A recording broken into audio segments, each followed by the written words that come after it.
Alors comment se faire des amis? Aujourd'hui, je fais une vidéo qui a rien à voir, on va dire, avec tout ce que je publie sur ma chaîne, qui est surtout du contenu médical. Pour ceux qui ne me connaissent pas, je suis étudiante en médecine. Si tu regardes cette vidéo, c'est que tu veux sociabiliser avec des gens et peut-être que t'as passé la vingtaine et tu te dis mais c'est mort. En fait, souvent les gens, ils ont déjà un groupe d'amis ou c'est leurs amis de l'école primaire, d'enfance. Et moi, comment je vais faire pour m'incruster dans ce groupe? C'est pas possible, je peux pas me faire d'amis. Mais je vais te dire un truc, mes amitiés actuelles, après mes 22 ans du coup, sont quand même mes amitiés les plus solides. Et parfois il y a des amitiés qui viennent, qui partent, mais ça reste quand même de belles expériences. Et ce qu'il faut savoir aussi, c'est que parfois il y a des gens qui sont amis juste pour être amis, ou ils sont amis parce qu'ils se connaissent depuis très longtemps. Et moi je trouve ce qui est très important dans une amitié, c'est d'être capable aussi de mettre fin à cette amitié si elle devient nocive. Comme pour une relation amoureuse, romantique, vouloir posséder une personne, ça c'est pas de l'amitié, c'est que intérieurement ça va pas et que tu devrais peut-être aller te faire soigner. Et moi je voudrais te montrer une approche positive de comment se faire des amis. Quand j'ai grandi, j'avais pas d'amis, j'avais absolument zéro ami. Mon ami, j'étais connue, on va dire d'une certaine façon, comme étant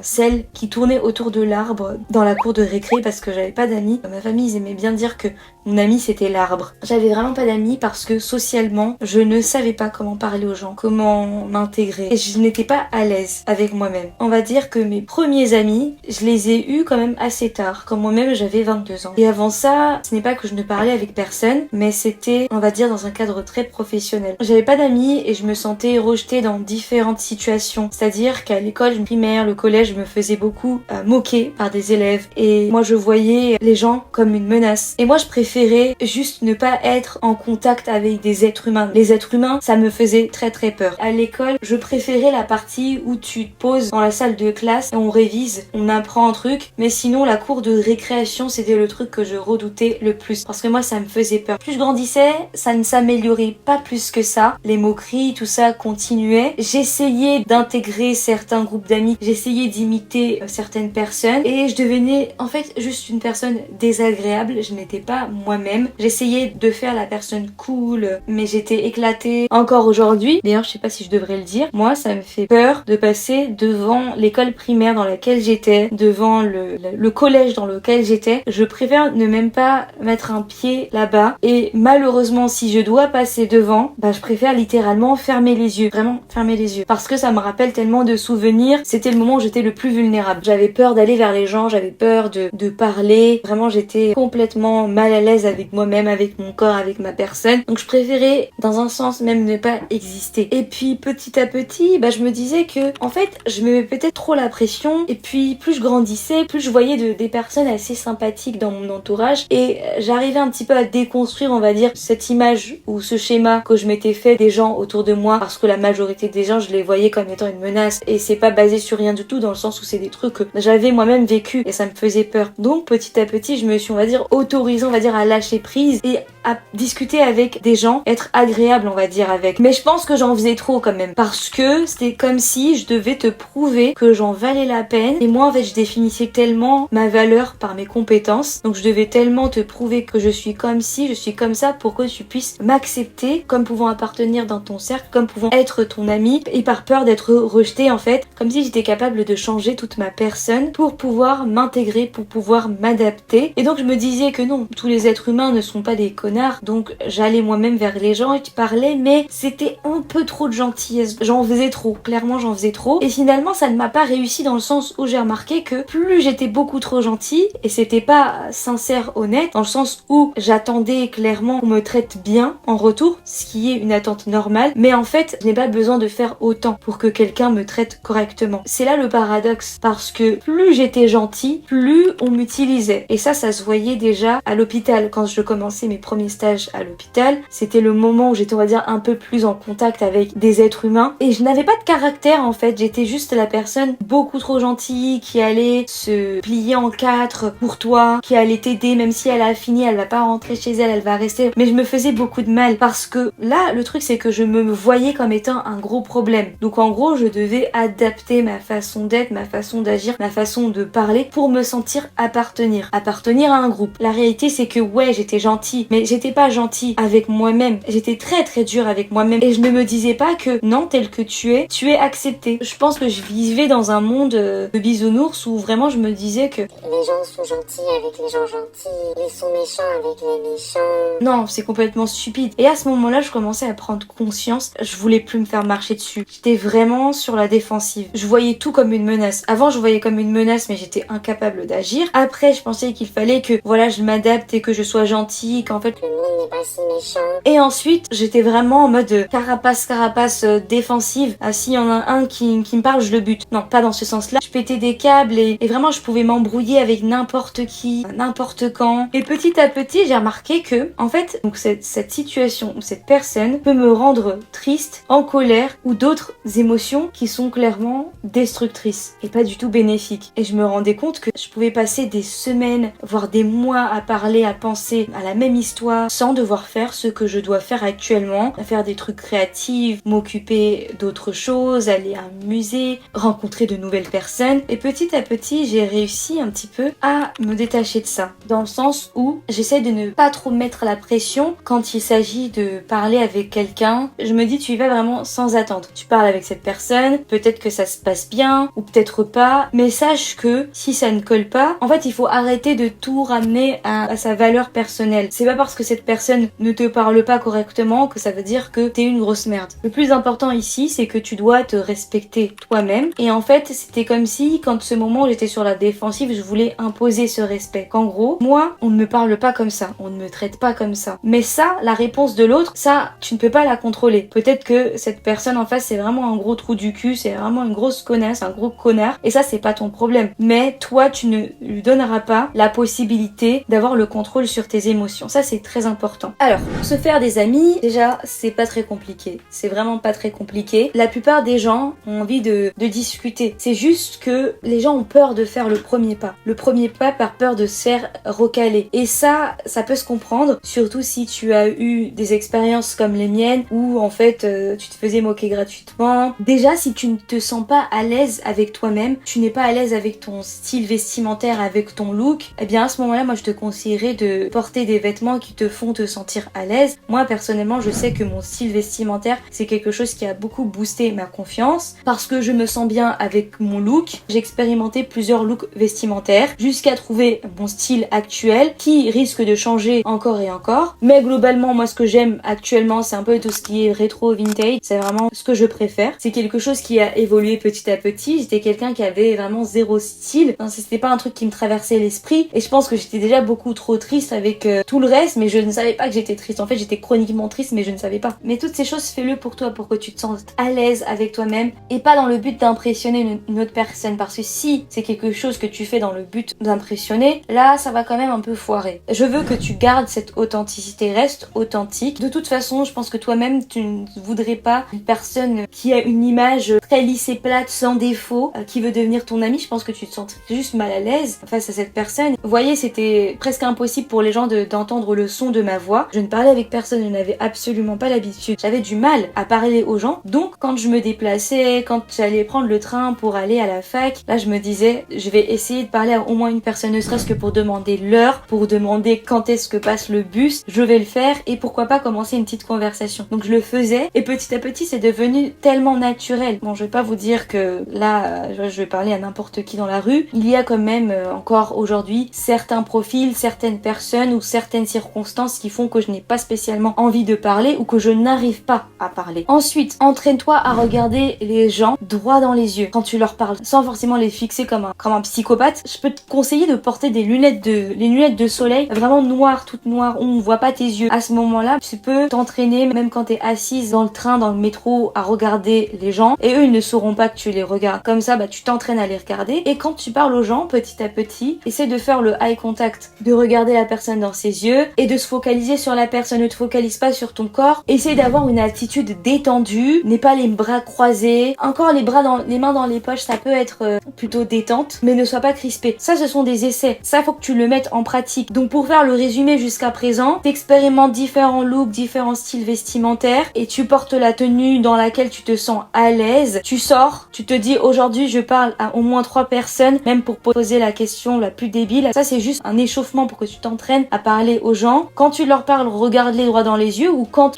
ils te parlent, écoute-les en train de parler et regarde-les dans les yeux. Et ça, si tu n'y arrives pas du tout, porter tes lunettes de soleil et regarder les gens, les fixer. Du coup, eux, ils ne sauront pas, mais en tout cas, ça te entraîne à regarder les êtres humains dans les yeux. Et puis, si tu te dis, mais non, mais je suis une grosse merde, bah en fait, je suis quelqu'un de pas confiante du tout.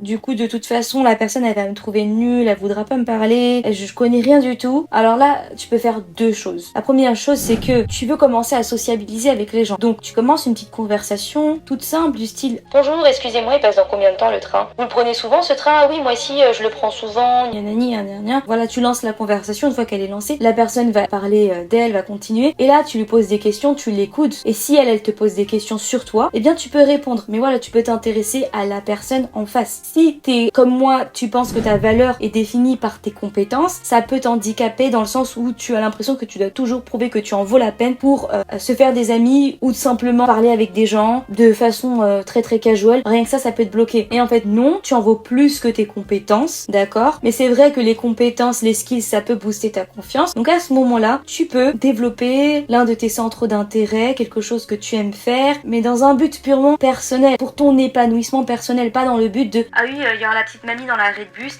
il faut que je lui parle du fait que j'adore lire ce livre et ensuite elle va me trouver intelligente. Si c'est dans ce but-là, franchement ça a aucun intérêt parce qu'il faut que c'est quelque chose que tu le fasses pour toi. Et si tout ça déjà c'est trop difficile et que t'as l'impression c'est trop, je rentre dans un rôle et je suis pas moi-même, et bien à ce moment-là je te conseille de prendre un bon 3-4 mois où tu vas uniquement te focaliser sur ta personne. Tu prends un cahier, un journal et sois honnête à 100%. C'est bien d'être positive, mais commence par écrire les choses qui te tracassent, les choses qui t'énervent, qui t'ennuient, qu'est-ce que tu attendrais d'une amie, d'un ami, quel genre d'ami tu veux, quel genre d'ami tu voudrais être, quelles devront être tes limites. Pose-toi plein de questions, laisse vraiment ton cœur écrire, ton cœur parler et écris tout ça, prends le temps de découvrir la personne que tu es parce que moi un gros frein c'était je ne savais pas qui j'étais et j'étais complètement perdue. J'avais commencé à écrire dans un journal, au départ c'était que du négatif, après c'était devenu du positif, un peu trop positif au point où j'ai complètement oublié ce que je voulais, j'avais l'impression que tout roulait alors que je me suis menti mais tellement et je suis retombée tellement bas où je me suis dit mais en fait je comprends pas. C'est pour ça que si t'es pas à l'aise tout de suite à sociabiliser, prends un peu de temps pour toi et ensuite passe à cette étape là. Et là tu peux te dire oui mais ça reste très très fake, c'est du acting. Eh bien ce sont des choses qui te permettront de prendre confiance. Vous voyez le fameux fake it till you make it, ça va fonctionner sur moi, mais ça va pas fonctionner à 100% ou éternellement dans le sens où c'est juste un petit truc qui va te permettre de pas d'accélérer le process mais de retirer on va dire cette friction qui fait que t'es complètement bloqué, complètement mal à l'aise. Donc toi en fait tu fais de ton côté des choses pour t'ouvrir plus au monde, pour discuter avec les gens, pour être plus à l'aise et tu t'entraînes, c'est vraiment de l'entraînement. Je pourrais pas vraiment être d'accord sur le fait que c'est fake complètement, mais c'est vrai qu'au bout d'un moment si tu t'es créé un rôle et que tu rentres vraiment dans ce rôle au point où tu t'es perdu toi-même et ça tu le sais quand finalement t'es plus en phase et que t'as l'impression de faire tout pour impressionner les gens et que tu ne sais même pas ce que tu veux et à chaque fois quand t'agis, quand tu parles, c'est pas naturel, c'est parce que t'attends une certaine réponse, parce que tu veux impressionner cette personne. Ça ce n'est pas une vraie amitié et là pour le coup oui, tu n'es plus toi-même, tu te perds dans le process. Moi ce que je faisais, en fait j'avais honte de manger devant les gens, j'avais peur qu'on me jugeait, qu'on me regarde, qu'on me pose des questions et encore une fois pareil parce que j'avais l'habitude de voir des gens agir comme ça avec moi et ça malgré le fait qu'il y avait des gens qui étaient vraiment bienveillants avec moi j'avais peur qu'on allait me faire une critique, qu'on allait me juger par rapport à ce que je mangeais et vraiment attitude de connasse. Je m'en souviens encore, ma mère m'avait fait un plat à 2 pâtes vraiment trop bon avec du poulet, de la crème et il y avait une fille avec moi, c'était à la fac, c'était l'heure du déjeuner et elle m'a demandé alors qu'est-ce que t'as apporté à manger. C'était juste par curiosité et moi en fait j'avais honte qu'on me juge alors que tout le monde mange, tout le monde chie, mais je sais pas pourquoi j'avais honte et je dis ouais je crois que je mange des pâtes en plus je disais je crois comme si je savais pas ce que je mangeais et c'est complètement irrespectueux envers l'effort de ma maman déjà qui prend le temps de me préparer ça et le truc c'est qu'à côté en plus la fille mangeait juste du riz blanc et rien d'autre à côté. Avec du recul moi je me suis dit mais quelle connasse je suis. En fait on te fait à manger, on te prépare une lunchbox et t'as honte de dire ce que tu manges et tu dénigres en fait le plat qui t'a été fait pour faire la meuf cool ou je ne sais quoi, mais c'était juste que j'étais complètement insecure. Et en fait, pour pallier à ça, à savoir manger en public, en fait, je mangeais des cornflakes. Vous voyez c'était pas des cornflakes, des céréales sans le lait, juste des céréales. J'avais un bol avec une cuillère de McFlurry. Je mangeais ça dans les transports. Et c'était pour moi une façon de faire des choses un peu hors du commun, insolites, à la limite du cringe, voire complètement cringe, et pour voir s'il y a une réaction de la part des gens, et s'il n'y a pas de réaction, de me dire en fait tout le monde s'en fout, et de m'autoriser à faire des choses. En fait, faire des trucs où je sais d'une certaine façon qu'il pourrait y avoir un questionnement derrière, et que finalement s'il y a un questionnement, d'être capable de répondre sans être sur la défensive. Et voilà, faire des trucs un peu cons, sans se mettre la pression et sans foutre des gens. Le piège, c'est que si finalement tu fais ces choses pour attirer l'attention des gens ou pour impressionner, bah en fait t'es hors de toi-même à ce moment-là. C'est là que ça devient dangereux parce que c'était un peu ce que je faisais. Donc en fait, le moindre move que j'allais faire, c'était pour voir s'il y avait une réaction et me dire ah d'accord c'est passé, ah d'accord ça il faut expliquer. Et c'était pas je le fais parce que j'ai envie de le faire et puis j'en ai rien à foutre des commentaires autour. Voilà, je fais mon truc. Ce n'est pas pour qu'on me félicite, ce n'est pas pour qu'on m'insulte. C'est juste que je le fais parce que j'ai envie de le faire. Et je pense que ça devrait être plutôt ça. Autre chose que tu pourrais faire, c'est d'aller régulièrement dans un même lieu. Peut-être un café, une bibliothèque. Alors absolument pas les bibliothèques de médecine où t'as que des étudiants. Sors vraiment de tes études, va rencontrer des gens dans un autre contexte. Vraiment dans un autre contexte. Comme j'ai dit, ça peut être dans un café et là t'as des gens de tout âge. Ça peut être dans des associations, à la salle de sport. Ce sont des endroits où tu y vas régulièrement. Les visages, au bout d'un moment, te seront forcément familiers. Et vraiment commence à parler. Par exemple, si c'est dans la salle de sport, tu peux demander à quelqu'un un coup de main pour t'aider à faire cet exercice ou pour te montrer un exercice. Et ça commence comme ça. Je parle pas des histoires d'amour. Ça pourrait. Alors si tu as peur de faire toutes ces choses par peur d'être jugé ou par peur que ta sœur soit au courant ou que ta cousine soit au courant, tu y vas seule. Tu te dis aujourd'hui je sors, je vais parler avec 3 personnes. En tout cas, si je ne sais pas quoi dire, je vais m'intéresser à ce que fait cette personne dans sa vie, puis elle me posera forcément des questions, j'en profiterai pour parler de moi. N'hésite pas trop, parce que quand t'hésites trop, tu ne le feras pas. Un exemple assez récent, j'étais posée dans un café, il y avait un monsieur à ma gauche. Donc je le voyais, il était seul, il regardait un peu dans le vide, et je me suis dit, j'aimerais bien lui parler, j'aimerais bien lui poser une question, voilà, juste pour parler. Et là j'ai trop réfléchi, j'ai pas réussi. J'ai encore réfléchi, j'ai pas réussi. Et finalement je me suis dit non, lance-toi, et je lui dis une phrase toute bête hein. Vous venez souvent ici. Et puis voilà, la conversation est partie. Et là tu peux te dire oui mais j'ai peur d'être cringe, on s'en fout si t'es cringe. De toute façon si t'as pas été cringe à un moment, et on va dire si tu te retournes en arrière, tu regardes un peu ta vie et à aucun moment qui était cringe, c'est qu'en fait t'as pas évolué. C'est que qu'actuellement peut-être t'es tout aussi cringe ou que t'as pas évolué. Parce qu'il faut des expériences comme ça, tu te dis ah ouais, très très gênant. C'est ça qui fait que tu grandis, que t'évolues. Et là peut-être que ça sera vraiment très nul hein, ta façon d'interagir du bonjour, est-ce que vous pouvez me garder les affaires? Est-ce que vous pouvez me dire où se trouve ce restaurant? Et que t'arrives pas à enchaîner avec une autre phase du style vous venez d'où? Ah vous venez souvent là? Donc moi je m'en souviens de nombreuses fois. Là ces dernières conversations avec l'entraînement bien sûr c'est quand même assez fluide. Encore une fois ça dépend du contexte, ça dépend des gens. C'est pas tout le temps aussi fluide. Mais avant, non c'était horrible. J'avais plus parler français, je mélangeais les mots et j'avais super honte.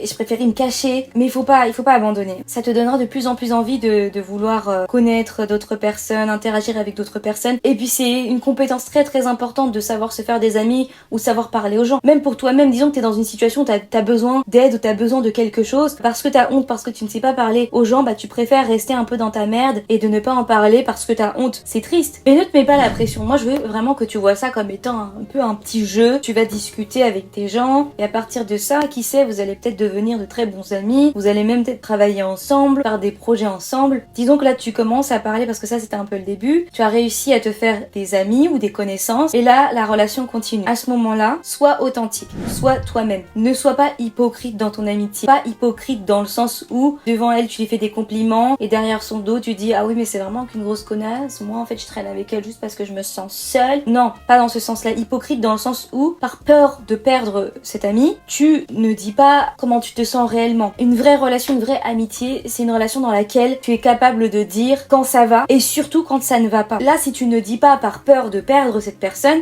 et bah t'as pas perdu grand chose. Il y avait des relations amicales où voilà j'en faisais trop pour préserver cette amitié. Même si je voulais couper l'appel, et en même temps je trouvais que c'était mal poli parce que la personne était en train de parler. Et déjà rien que ça c'est important parce que t'as prévu de faire quelque chose d'important et parce que tu considères énormément cette personne. En fait tu la mets au-delà de tes propres priorités parce qu'en fait le but de cette vidéo c'est aussi de te rappeler que finalement ta priorité reste toi-même. Et ça sert à quoi? Vraiment je te pose la question. Ça sert à quoi de faire comme si ça te va d'écouter cette personne raconter cette histoire? Bien sûr les amis sont là les uns pour les autres, pour les conseiller, pour écouter leurs problèmes problème parce qu'il y avait des moments où j'étais complètement KO, mais parce que la personne avait besoin d'en parler ou voulait parler, bah, je me sentais mal de refuser ou je ne savais pas comment refuser. Même pour toi c'est difficile de le faire, tu peux très bien le dire à la personne: écoute, c'est difficile pour moi de t'empêcher de parler, je vois que tu n'es pas bien, mais j'ai vraiment pas la tête pour ça actuellement. Et on a peur de perdre cette amie. Et finalement si cette amie part, bah de toute façon c'est qu'elle n'était pas faite pour rester avec toi. C'est pas une grande perte. Bien sûr, toi aussi il faut que tu sois capable d'accepter ce genre de choses. Ce n'est pas que toi qui dis que ah non ça j'ai pas envie, gna gna gna, j'aime pas que tu parles de ça, mais que toi tu vas constamment parler. Il faut une réciprocité. Mais je pense que si tu regardes cette vidéo, t'es plutôt dans le cas où t'as peur de dire non aux gens, refuser des trucs et peur de perdre des amis. Tu changes complètement la personne que tu es, tu te contorsionnes à l'extrême juste pour avoir des amis. Si le but c'est juste pour avoir des amis, juste pour ne pas être seul et qu'il n'y a pas de profondeur, franchement reste seul. Si tu veux une vraie relation où il y a une réciprocité, où il y a de l'entente, il y a parfois des désaccords, que parfois il va falloir mettre fin, et que si t'es d'accord avec tout ça, tu dois absolument te faire des amis et trouver les amis qui te correspondent. La vidéo touche à sa fin, je pense que j'ai fait un peu le tour. C'était un peu une vidéo, j'ai envie de dire freestyle. Je ne sais pas à quelle heure tu regardes cette vidéo, soit dès aujourd'hui ou demain matin, sors de chez toi et commence à parler, ne réfléchis pas trop et fais ça pendant une semaine déjà. Bon, je vous dis à bientôt pour la prochaine vidéo. Bye, et dites-moi s'il y a un sujet qui vous intéresse. Bye.